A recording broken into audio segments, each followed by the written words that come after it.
Hey guys, in this video, I'll be walking you through how you can find Instagram password and username. Alright, let's begin.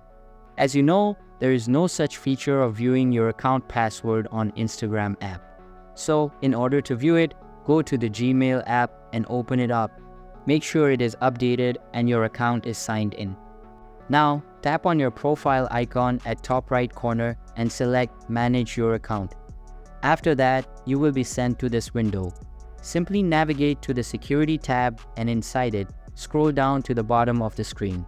Now tap on the Manage Passwords embed and a new window will pop up.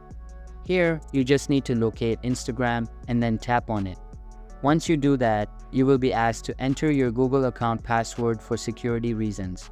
After that, you can see that my Instagram username and password are being displayed here. So that's basically how you can find Instagram password and username. So that's all for this video. If you find it helpful, consider subscribing and giving this a big thumbs up, and I'll catch you in the next one. Thanks.